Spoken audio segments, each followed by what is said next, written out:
The old man was pointing an even older gun right at Mr. Silton's face. But the man looked terrified when he saw me. I can still picture his hands shaking as he reloaded his ancient firearm. "This wasn't the plan," shouted Mr. Silton. "It's him or me. Let him have it." What?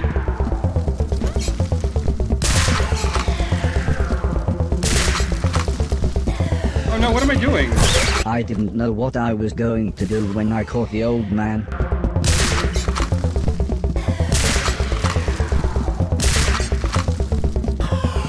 But I knew I had to stop him.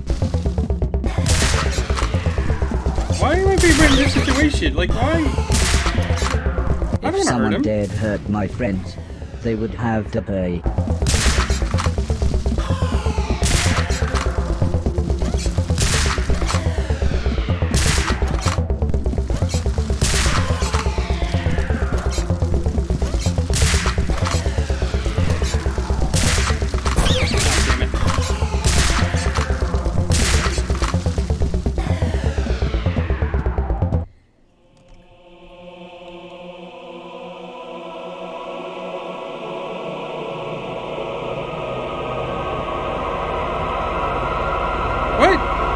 Why did I do that?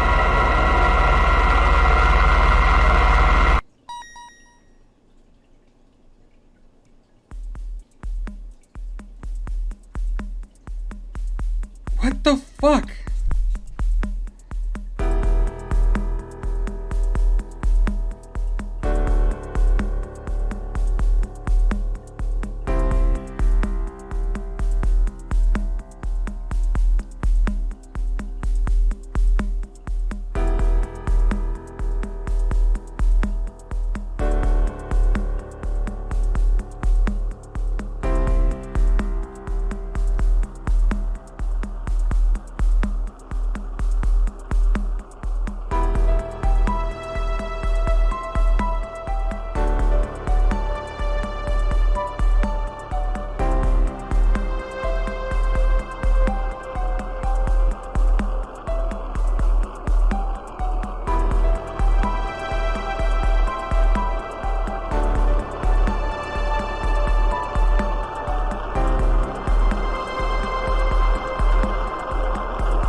I kept turning the events over in my mind.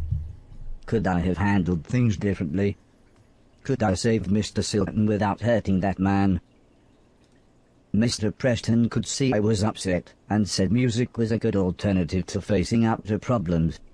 "Come with me," he insisted. "I'm going to teach you how to play drums." "First," he said, "just play the bass drum along with me. We'll see how good your timing is."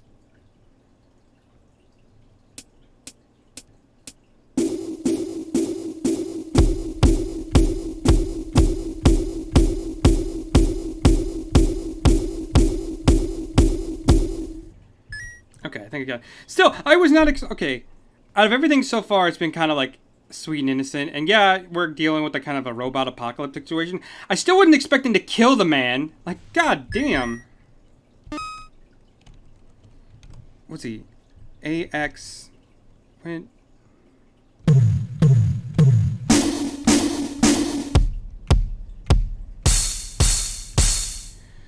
Okay, this is gonna be weird.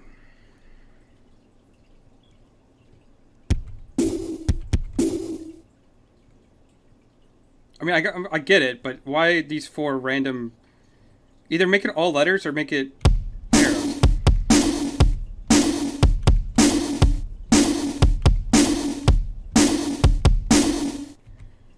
No, I got it.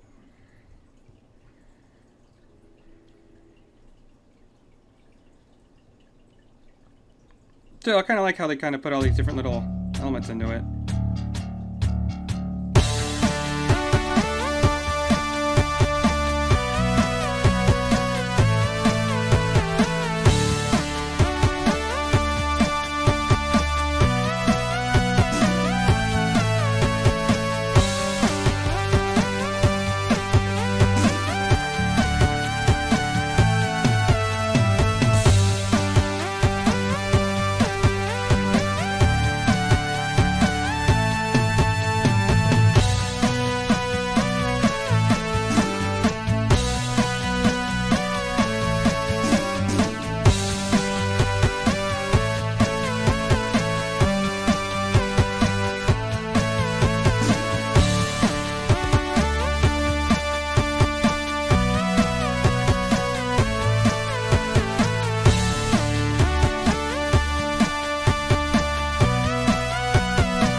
Missed a lot there. No, I'm good.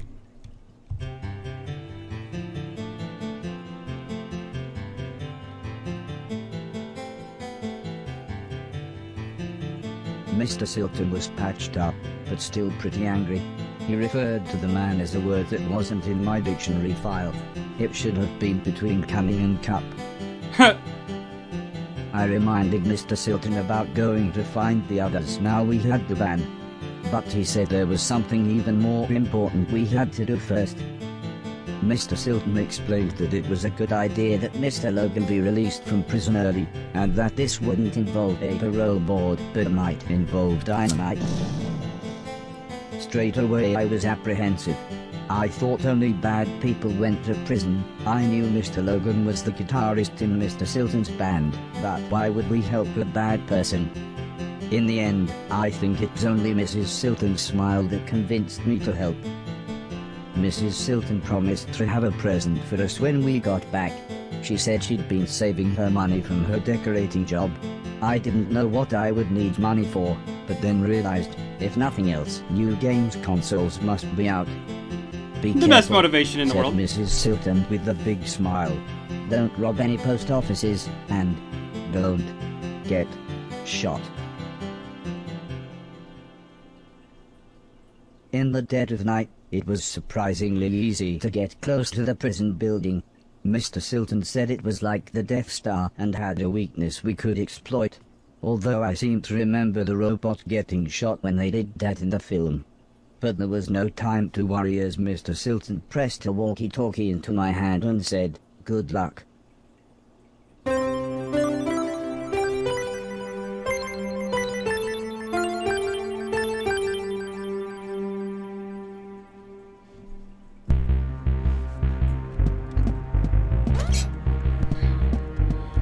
First we rob and kill a guy, and now we are breaking another dude out of prison. Great. I wonder what the old man would say about this.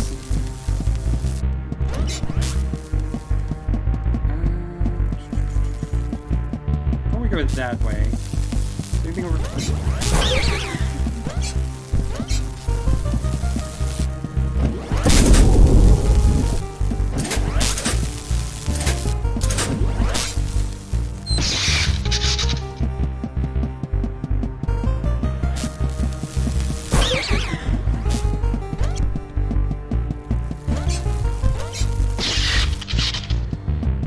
Okay, so it looks like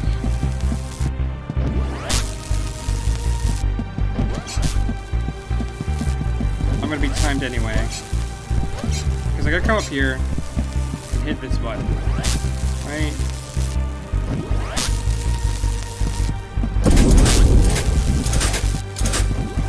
Yeah, it's slowly going down, so I have to like hurry down here again.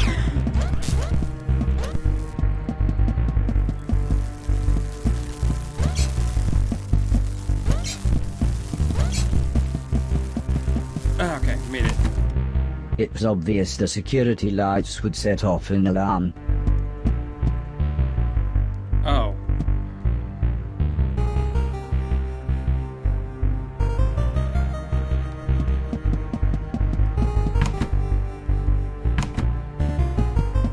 I needed to find somewhere to hide, or the guards would kill me.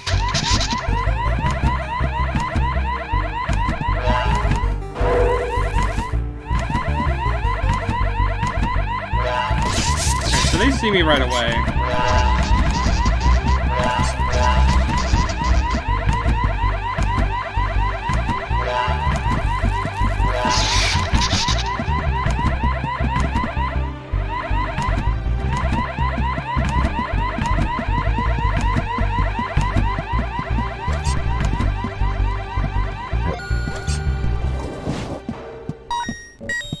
Okay, things calm down finally. Nice. But I was trying to see. Okay.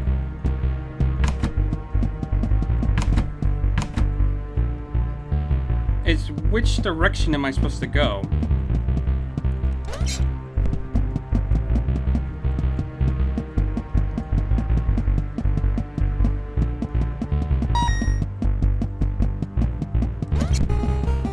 Okay, so dead end.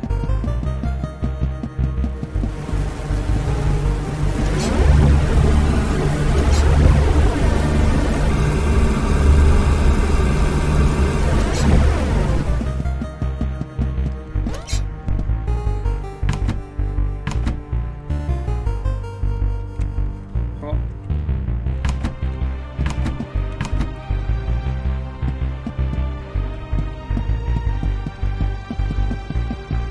Whoop.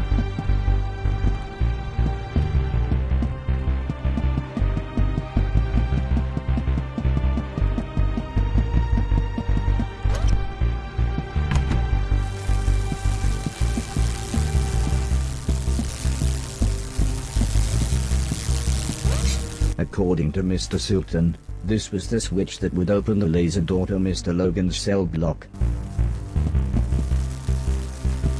Okay, so it was important for me to head this way first. Good to know. Is there any other reason I would come down here? Don't know what's in those doors, but it doesn't look like I can get to it anyway. Oh, what the fuck ever.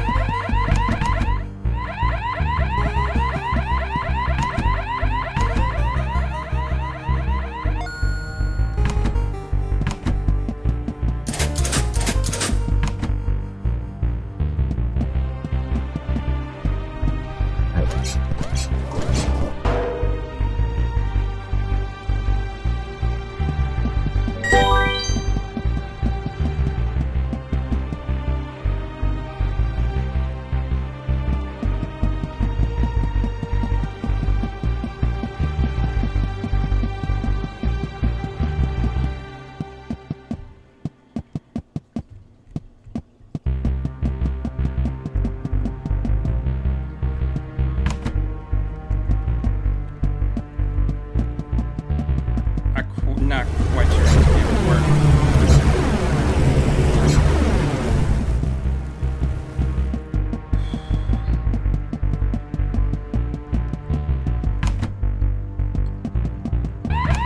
Oh, damn it.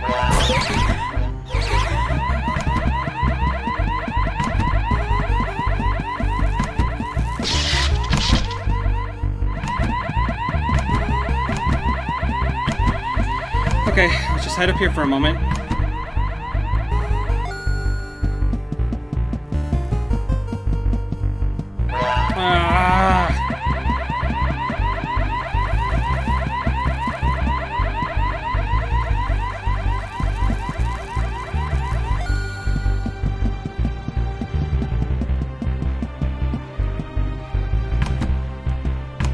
Okay. There.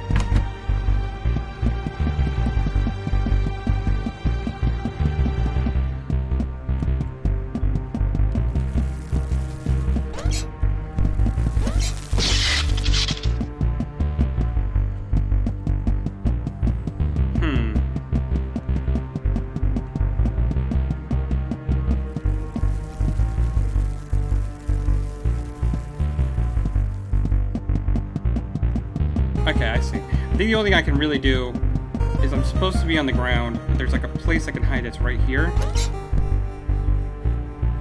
And wait for him to pass.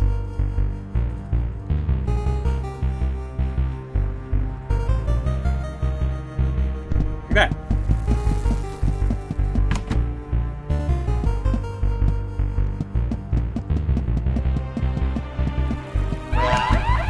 Damn it.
point, it's just like, screw it.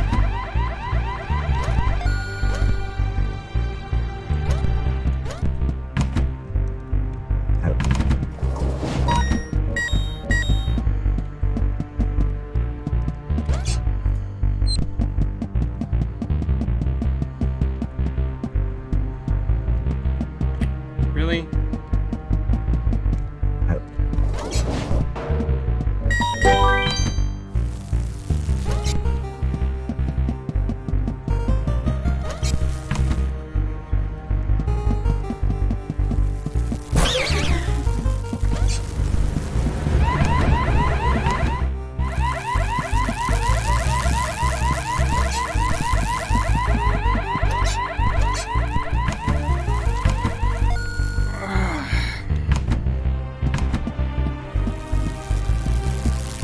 Mr. Silton seemed to think this would open the cell block door. Luckily, he was right.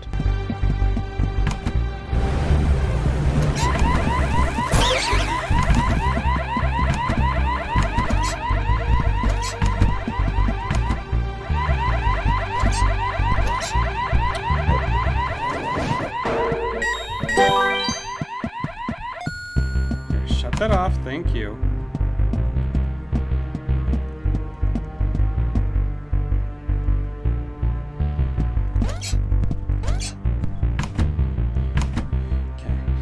Comes back around, I can go to that door and go the other way.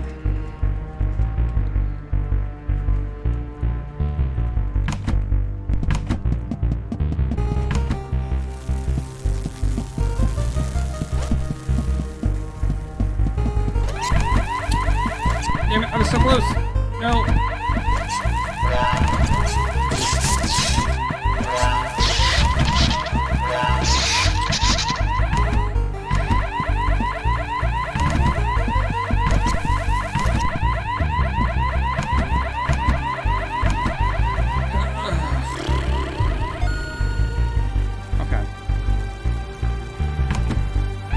Oh my god! I hate this area so damn much.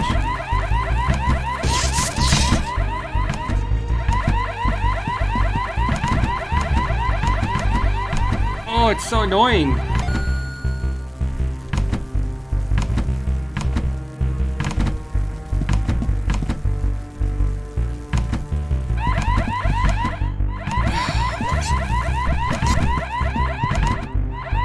Just fuck you. Just fuck you. That is some bullshit.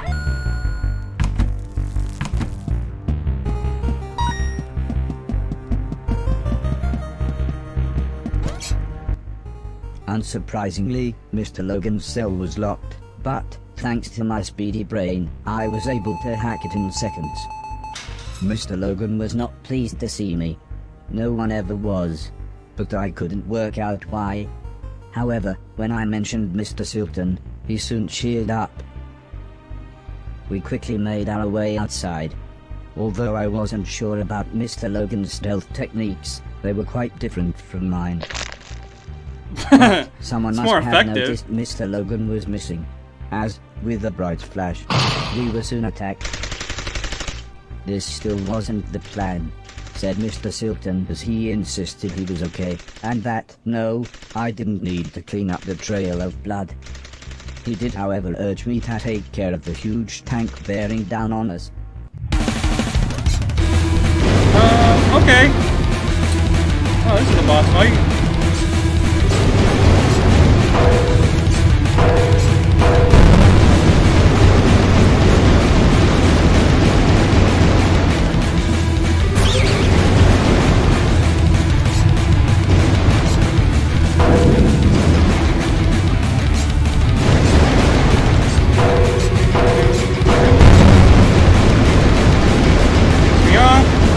Loud as hell. Not that I don't mind the music, but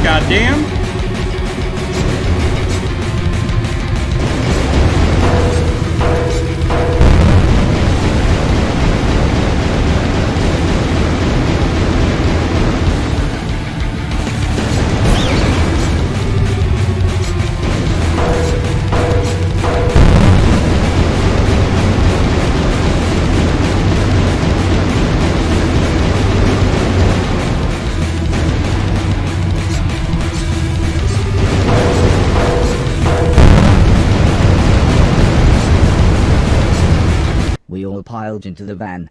Mr. Logan and Mr. Preston took out large guns as Mr. Silton gave me some driving software. It basically explained that one foot pump made the van go, and the other one signaled Mr. Logan and Preston to fire their guns. Okay then. Well, this is different.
I hoped that all the bullets fired led to non-fatal wounds, but statistically that was incredibly unlikely. Strangely, I felt too excited and relieved to care. Mr. Silton winced as he clutched his bleeding shoulder and explained how you can't make an omelette without breaking a few eggs. I think broken eggs meant dead people. Sometimes, he said, you have to do whatever it takes to survive, even if that means killing. But not innocent people, said Mr. Logan as he stared straight ahead. Eventually, I asked Mr. Logan what he had done to end up in prison, but he just continued staring out of the window. Mr. Preston smiled as he said, I suppose someone should explain. He told me when the war started, he and Mr. Silton had avoided conscription, but Mr. Logan was called up. His unit's first orders were to sweep through a huge urban area, killing anything that moved. The only trouble was, hundreds of refugees had recently taken shelter there. The generals knew that those people were there, said Mr. Preston, but they couldn't have cared less. This isn't the time for another one of your conspiracy theories, interrupted Mr. Silton. Although this obviously annoyed Mr. Preston, he continued explaining how Mr. Logan and another man deserted, and, after a poor attempt to hide in a wooden vaulting horse, the pair of them were caught at gunpoint on a train, whilst trying to speak rudimentary German. Mr. Logan guided us down a small side street as Mr. Preston complained that he needed the toilet. Mr. Silton asked why we were taking the scenic route while he was trying not to bleed to death. But Mr. Logan gave Mr. Silton a quick glance. You're fine, he said with the faintest of smiles.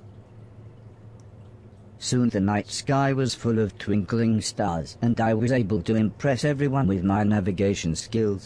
The software was state-of-the-art, but I remember Heather telling me how the ancients had used the stars in much the same way. It always made me smile, thinking about the names she gave the constellations. The demented horse? It was the middle of the night by the time we got back, but Mrs. Silton was still up waiting for us. Really, again, in the same place, was all she said as she shook her head and tended to Mr. Silton's second bullet wound. Mr. Preston nearly knocked us over as he sprinted towards the bathroom. It appeared that his body had kept on making urine, even though it didn't have anywhere left to store it.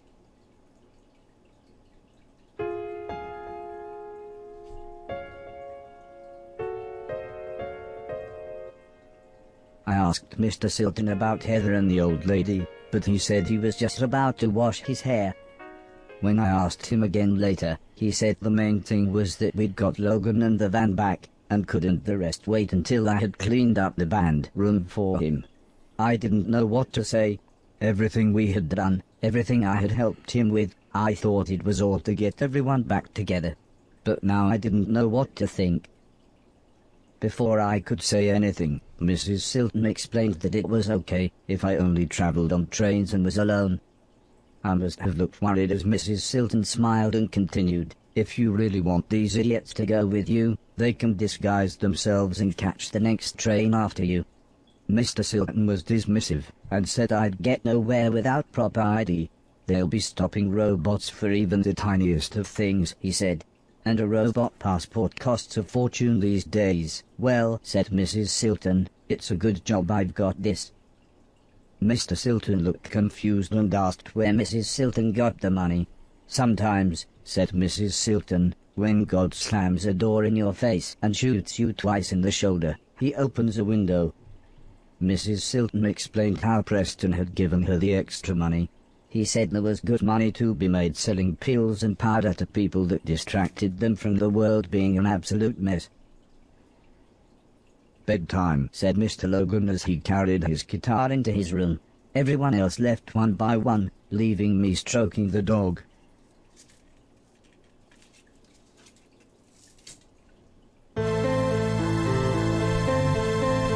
Okay then. Maybe. Interesting. Okay.